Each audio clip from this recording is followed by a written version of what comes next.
Discover the Arts is brought to you by Nevada Dairymen and Dairy Council of Nevada and Estelle J. Kelsey Foundation.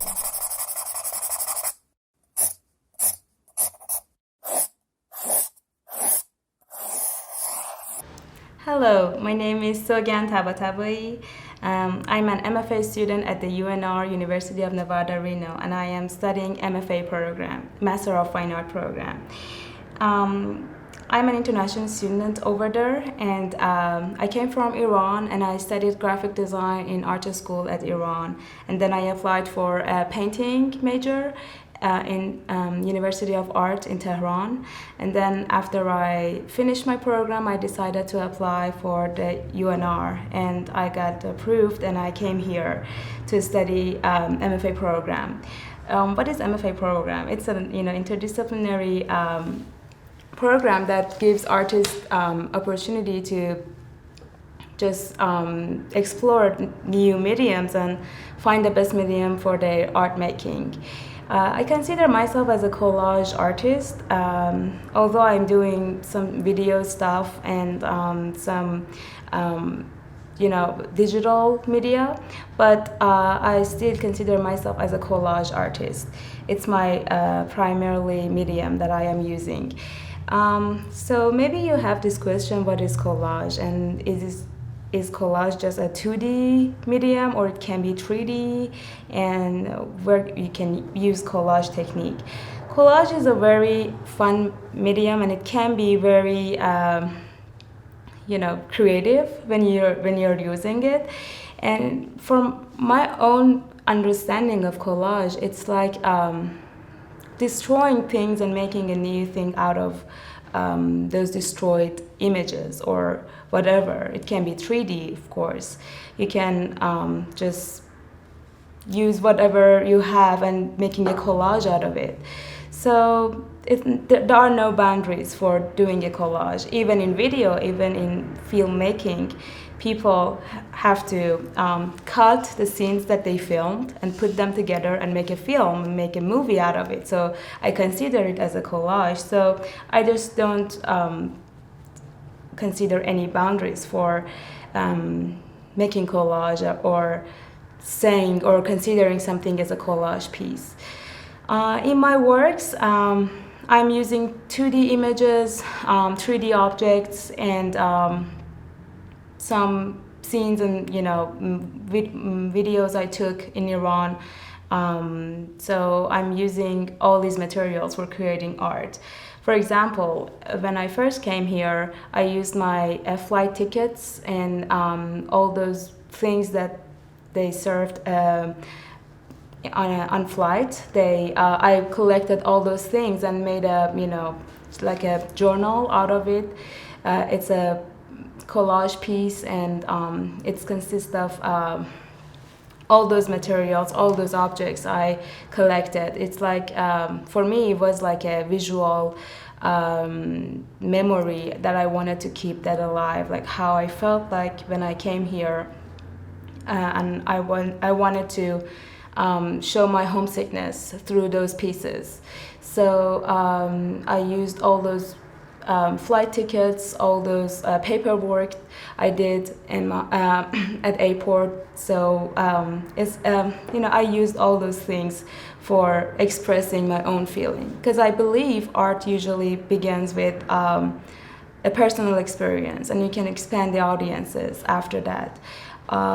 So it was like this for me. So I'm telling all these things to say you can trust your own feelings if you want to become an artist, and be inspired by all those, and just make art from your own experiences, and then in future you can expand your audiences. So it's for me it was like a very good and successful start. So yes, it was a little bit of background about myself as an artist, and you can visit my website. It's www.sogandtabatabaei.com, and you can see some of my works over there. All right, today I wanted to talk about drawing and what is the, the most important thing in drawing, as the most important thing that I believe it can be very helpful to keep in mind while you're drawing. It's observation. So you can start drawing without thinking about, okay, I don't know what I want to do. But the first thing that usually comes first as a very important thing is observation. So how you can train your eyes to see things. It's like, and what are some techniques that help you to do observation? Okay, observation in drawing is like you have to translate 3D things that you are looking at to 2D lines. It's like I am, for example, looking at this. It's a 3D object, right? So I have to translate that to 2D lines, or 2D, I would say lines again. So it's like I am identifying this as kind of, it's like two lines that I am seeing, and a little bit of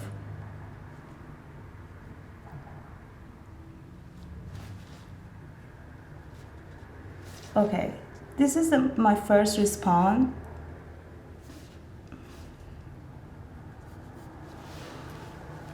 To drawing this object. So for having a accurate translation or accurate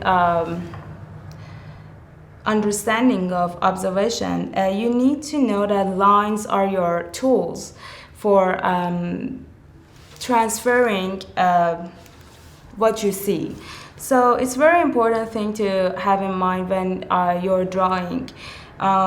Just know that lines, whatever you do, if you're doing paintings, if you're doing, working with some mediums like charcoal, stuff like that, it's lines that comes first. So there are some elements that we have in drawing. The foremost element is like dots. So we have dots. Maybe I should use the back of this page. So we have dots. It's the first element that we have in drawing. So when we move this dot, we have lines. So it's like this dot is moving in the space, so it creates a line. And when we move this line, it's like we are moving it, it's like we are dragging it, so we have shapes. And if we move this shape in space, we have like 3D. It's like if we move it, it's like we have 3D shapes. And we call it perspective in drawing.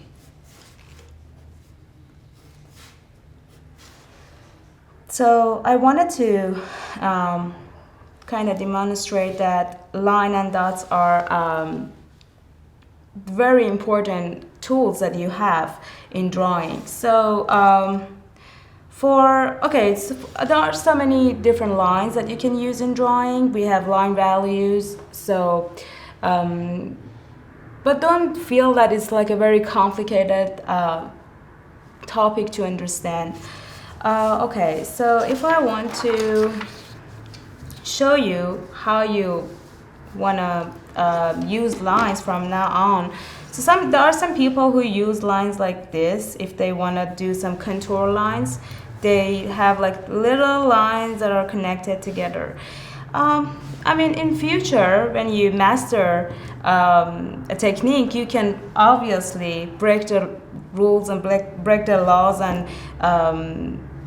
do whatever that you want, but there is an idiom that says for changing or for breaking law in anything, you should master it first. So it's like it's very good that you keep that in mind and learn how to use the how laws say, how drawing laws say how you should draw the lines. So it's like you never do that in drawing. And from now on, just practice to do lines like this, like continuously. And you can practice that. And drawing is not like a very complicated thing. It can be achieved. The drawing skill can be achieved by practicing over and over. And it's not like some people can draw in the first day that they learn a skill. They should practice, and they should just keep that in mind, that practicing is the key. Okay, next. We are going to talk about blind contour, which is a technique that you can use to train your eyes to have a better observation for your drawing. So what is blind contour? Or it's better to say, what is contour? So contours are the line that you use to to give a translation to 3D objects. So here I have this little object.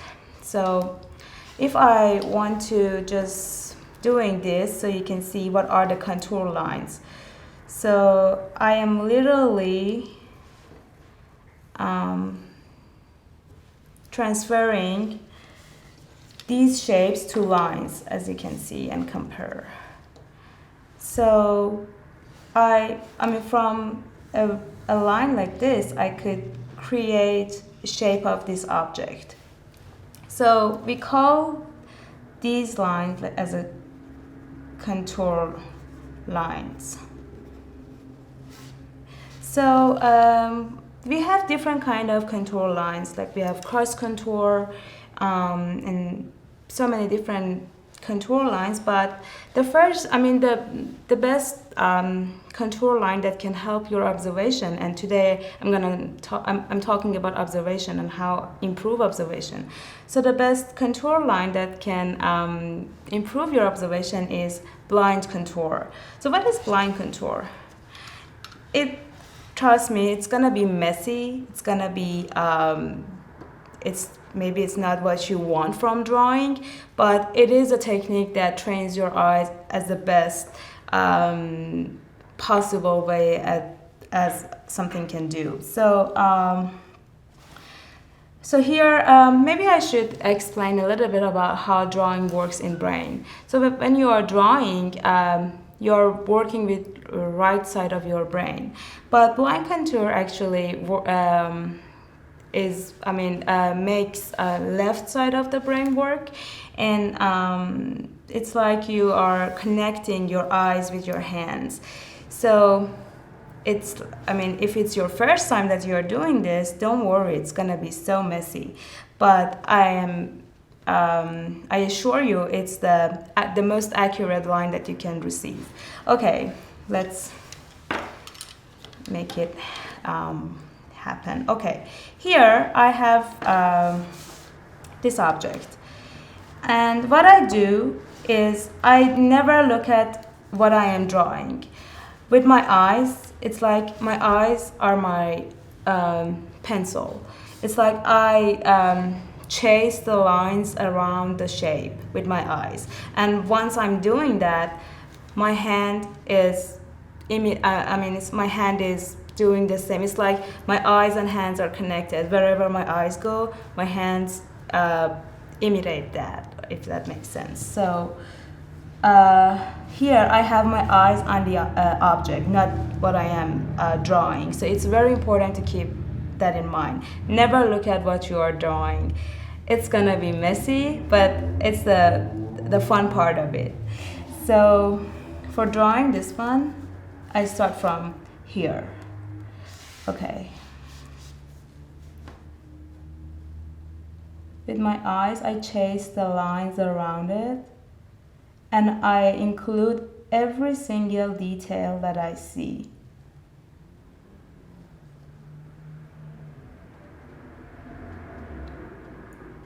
It shouldn't be very fast. Just take your time to to do a very good observation.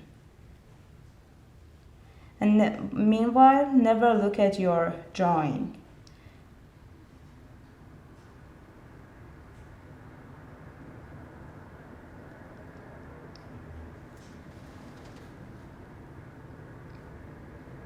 And I want to move from here to here.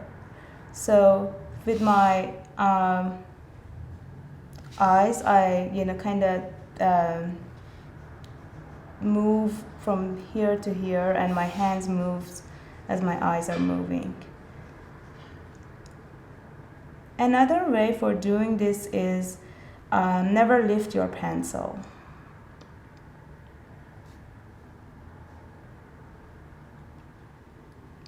But you should keep that in mind. If you don't want to lift your pencil, it's gonna be messier than this. And from here, I am moving forward to this part.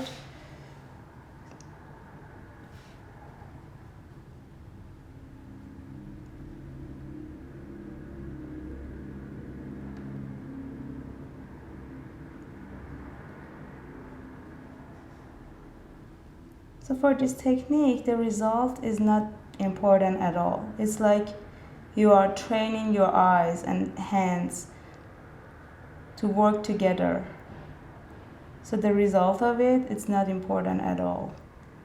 So I'm gonna stop here. So as you can see, the scale is not the same. So it means that I kind of didn't do a good observation. So I wanted to kind of show you, if you are doing it's a kind of a mistake that you might do. So I wanted to show that to you. Okay, you can see the scale is not the same. So it means that you didn't do a good observation. So it's not, if the technique is like, this shouldn't, this is accurate in some way, but it's like you can kind of understand that your drawing is accurate if the scale is kind of the same. So if it's not, it means that your drawing is not accurate. I wanted to show that to you because it might happen and it might disappoint you. So don't be disappointed at all. Okay, so if I want to, okay, I need the new paper. Okay,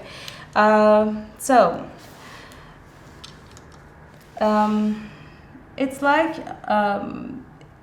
if you want to do it again. I'm gonna do just the contour line. So it's gonna be like this. So right now, as you can see, my eyes are following the contour lines, and my hands are translating that to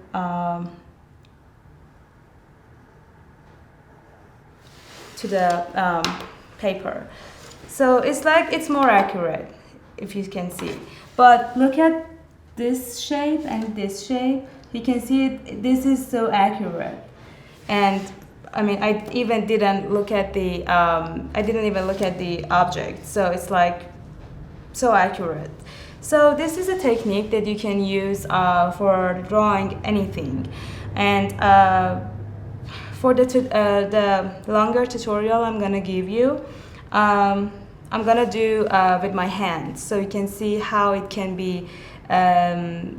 How the image that you will create, how funny or messy it can be, but how accurate it can be. So it's like I just wanted to kind of demonstrate the concept of what is the concept of line contour, and So it was like a little object I could find to show you the scale is important, and because the scale is the first thing that you're observing. And so there are so many different ways for adjusting the scale in your drawing, but I'm not gonna talk. Hi, so for the next I'm gonna show you this tutorial, and at the end I want you to practice blind contour for your own, with your own hands. So here I have paper, I have my hand, I have pencil, so that's it, that's all I wanted. So I'm gonna show you as a time lapse, because the result matters. It's not, the process is, as I just taught you previously, just include any detail as you can see. Oops, and sometimes some things like this happen.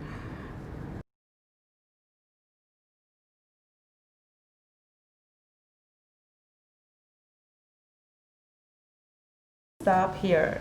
So as you can see, the scale is almost the same, but the details here are accurate but not in order. So this is how you train your eyes to see details, to see proportions, and to see things as lines. And blind contour is a very, very good tool for you to start drawing with that and train your, or maybe improve your observation. And so after seeing this tutorial, you can grab a pen and grab a pencil or pen and piece of paper and practice it with your own hand, and just keep that in mind that you should just practice over and over to master this technique. And it's a very fun technique, so it's messy, it looks, I myself really enjoy, and I actually made a series out of blind contour drawings that I did. Again, thank you for spending time watching this, and for contacting me for any other information or more training sessions. You can visit my website and contact me through my website. Thank you for having me, and have a good time. Be sure to check out Discover Picasso Self-Portraits if you haven't already. And now, a message from our sponsors. Discover the Arts is brought to you by Nevada Dairymen and Dairy Council of Nevada and Estelle J. Kelsey Foundation. $5 straw. Oh, hi guys, welcome back. I was just, coupons. Today I'm going to show you guys how to do a self-portrait in a Picasso style. Kind of freaky, huh? But it's going to be really fun. So, who was Pablo Picasso, you ask? He was an artist who used cubism in his work. And cubist art really meant that he was using simple geometric shapes like circles, triangles, squares to create figures. He didn't care that things looked accurate. He just wanted to portray somebody in the simplest forms. This doesn't look exactly like me, but you can tell this is a nose, this is a mouth, these are eyes. You guys ready to do this? So this is what you're gonna need. Old newspaper, construction paper, maybe some magazines, anything that you are allowed to cut up, let's use. We need some scissors and some glue. You guys ready? Push pause and get all your stuff. Let's get to it. So this first part is easy. We are just going to be cutting out shapes that make up our face. So I'm gonna cut a big old circle for my head. Does not have to be accurate, but it does have to look like a head. What do you think? Cool. Next, need some eyes. Feel free to cut out any of the things you find in magazines that look like eyes.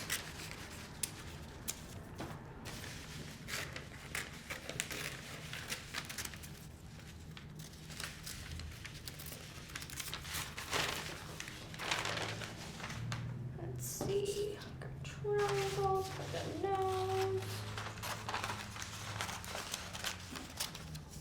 Alrighty guys, just keep cutting away. And once you've got all your shapes and components for your face, come back. Push pause. Once you have all of your components, now it's time to arrange your face. Don't glue just yet. We're just doing a quick, simple layout first. So I'm going to put my head on this background. You can either use black or blue. It's up to you. Let me see. My eyes. I cut out some corn for my mouth. Nose.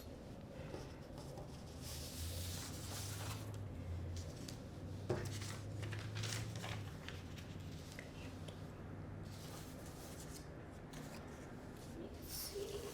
This will work.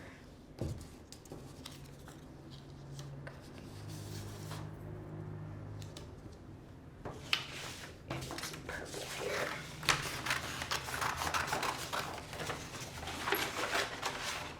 Feel free to go back, recut out things, reconfigure. There is no wrong way to do this. Alrighty, so now I've got everything set where I want it. Now it's time to glue it on. So we are going to start from the very bottom layer and work our way up. Ready? Time for super speed.